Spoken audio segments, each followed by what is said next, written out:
a Luísa pediu para falar dos problemas que eu sentia, sobretudo, e estamos à escala das áreas metropolitanas, portanto, à escala daqui que podemos chamar a paisagem. Eu começava por agarrar numa frase que foi dita aqui pela arquiteta Alexandra Gesta, que insistiu fortemente nesta questão, que é porquê que as coisas não acontecem. Ela insistiu a falar numa coisa chamada vontade política. E a vontade política parece que é aquilo que determina uma grande diferença. Por exemplo, Curitiba é um país, é uma cidade, num país cheio de problemas, atrasadíssimo, eu acho, do ponto de vista conceptual. Ainda agora lá estive, em matéria de arquitetura, planeamento, estão há 60 anos, o Niemeyer ainda marcou os tanto que eles não se conseguem desligar daquilo. E houve um senhor Presidente da Câmara que teve a vontade política de fazer uma cidade diferente, num país cheio de problemas, e conseguiu. Portanto, essa é a diferença. Agora, vontade política nestas questões do ordenamento do território, etc., como é que ela se obtém? Em democracia, a vontade política surge quando existe massa crítica suficiente para a informar. E é isso que eu sinto que não existe. Portanto, se me perguntarem, são os políticos que têm a culpa, eu acho que não são os políticos que têm a culpa. São muito mais os técnicos que estão perto dos políticos, que os aconselham, que os informam, etc., que têm a culpa do estado a que chegaram as coisas. Esta é a minha feeling em relação a estas coisas. Depois, houve aqui outra coisa que a Luísa falou, que foi há décadas que se fala disso, quando se falou de consensos. Eu venho de uma formação que, no fundo, propõe um paradigma diferente para o planeamento e o ordenamento do território. Esse paradigma, em relação àquilo que foi a cidade histórica, a construção que nós hoje em dia chamamos tradicional, introduzia a diferença daquilo que hoje se chama a sustentabilidade ecológica. A sustentabilidade ecológica porquê?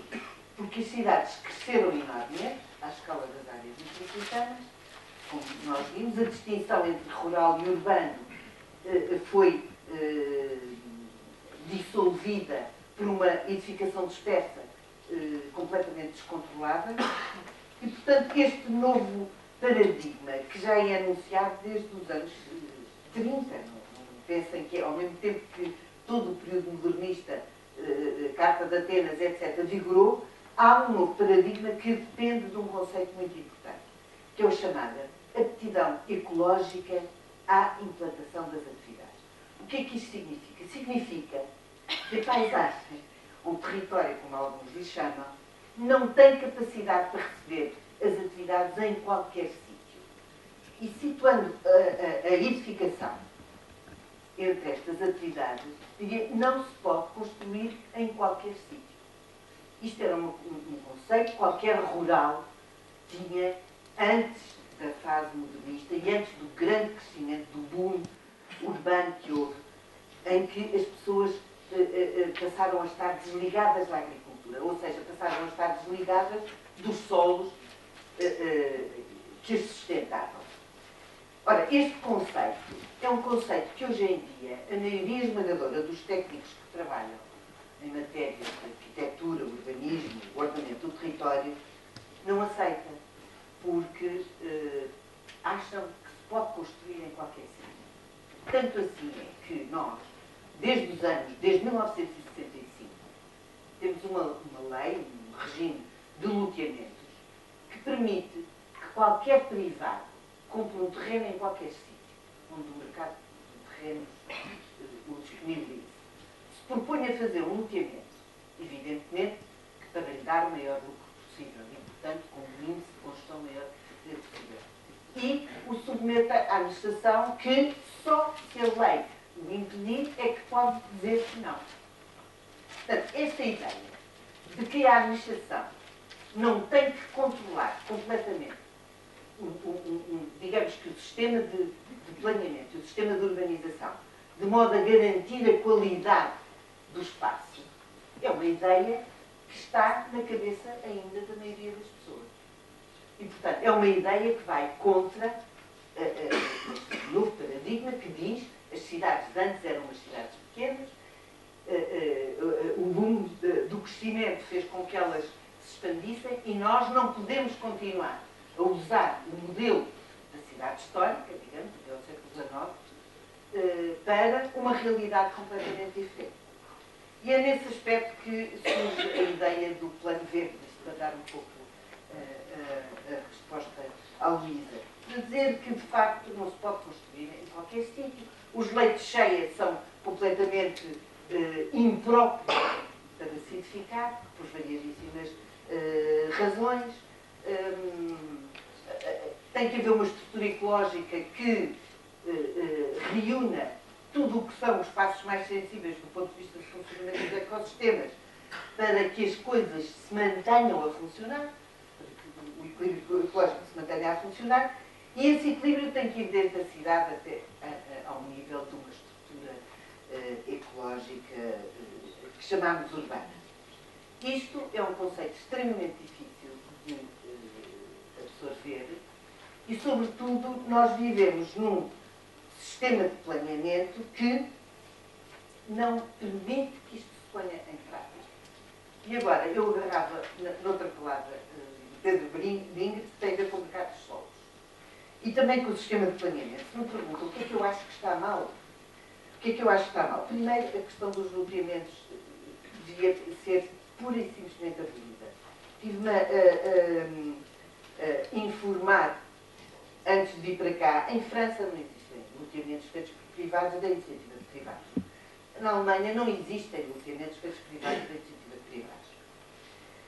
O perímetro urbano dos aglomerados, já tive dúvidas em relação a isto, mas acho que de facto o perímetro urbano, a separação entre o urbano e o rural tem que existir, senão então a confusão é completa. Este perímetro urbano tem que ser delimitado de acordo com a aptidão ecológica. A edificação em espaço rural tem que ser absolutamente controlada. Num país desenvolvido, ou considerado desenvolvido da Europa, se pode construir um espaço rural como nós fazemos. Tem que haver a definição de uma unidade mínima, que não é a unidade de cultura mínima que nós temos. Essa foi, digamos, essa normativa vem de uma lógica de rentabilização agrícola, por causa das partilhas que desviam demasiado o solo e, portanto, a necessidade do emparcelamento, e foi usada de uma maneira completamente perversa para a urbanização e para permitir que as pessoas possam construir uma casa que dizem que é de apoio à agricultura, quando toda a gente sabe que o não é, numa unidade de 5.000 metros quadrados, as chamadas as célebres quintinas. A outra questão, portanto, todas estas, outra questão que nós sabemos para que um novo modelo possa ser posto em, digamos, em funcionamento, é que para se poder construir onde a construção deve avançar e não onde o mercado de terrenos permite disponibilizar terrenos para este ou aquele promotor imobiliário, os municípios têm que ter reservas de solo. E essas reservas de solo, na nossa lei de solo de 1976, eram, digamos, defendidas através das áreas de defesa e controle urbano. Depois, quando a administração recuou ligeiramente através das ADUPs e das ACPs, a área de desenvolvimento urbano comunitário e a área de construção comunitária, e, portanto, enquanto isso não acontecer, ou seja, que a administração possa, controlando o processo, dizer você pode construir ali, ou este senhor promotor que agora ganha a vida a construir, pode ir construir lá, isto não acontece. Este novo paradigma é evidente que pressupõe outras coisas, nomeadamente, em termos da edificação. Em termos da edificação, eu estou absolutamente de acordo com o João Ferrão quando diz que estamos em crise e que não sabe qual é o modelo para onde vai. Eu não queria ser arquiteto nesta fase, porque vai-se voltar à cidade tradicional, então vai-se construir de acordo com os métodos tradicionais, ou em que medida é que se pode minimizar. Voltar atrás é impossível, todos nós sabemos, não éramos nós conseguimos voltar atrás algumas vezes, e portanto, não podendo voltar atrás, nós vamos ter que perceber em que medida é que isto vai andar para a frente. É com o modelo da cidade compacta, é com o modelo das pessoas. A cidade compacta é um modelo que está na cabeça da maioria dos arquitetos que eu conheço hoje em dia. É um conceito que vem da Europa, mas é um conceito que para nós é extremamente perigoso. Ninguém sabe o que é cidade compacta. A cidade compacta surgiu da necessidade de acabar com as áreas de cidade-jardim que eram feitas de lote de casinha, lote de casinha, lote de casinha. Então aí, na Alemanha, isto de facto, ou na Holanda, ou em França, não vamos consumir mais solo e temos que recolher, compactar. Mas a compactação para eles não tem nada a ver com os nossos níveis de compactação. Querem compactar mais na Samá, o novo plano diretor de Lisboa, o plano diretor municipal de Lisboa, quando propõe a construção ou a possibilidade de impermeabilização dos logradouros da cidade histórica para compactar, não está lá dito, mas podia pôr entre parênteses, para compactar. É essa. O que é que está a fazer? Está a destruir a possibilidade da cidade viver como um órgão no qual a sua superfície funciona como a pele de um organismo vivo, quer dizer, em que as trocas se fazem entre o subsolo e a atmosfera através da estação ou através da simples evaporação da água que está no solo, etc. Portanto, estes são, de facto, conceitos que têm que ser discutidos num novo modelo, sob pena de continuarmos a planear, sejam planos verdes, amarelos ou encarnados, para o papel, não é? Porque, na prática, com o sistema de planeamento que nós temos, nada disto funciona. Já agora, já passa. Temos que passar ou ainda queria dizer alguma coisa? Em relação ao sistema de planeamento, mas com certeza depois há.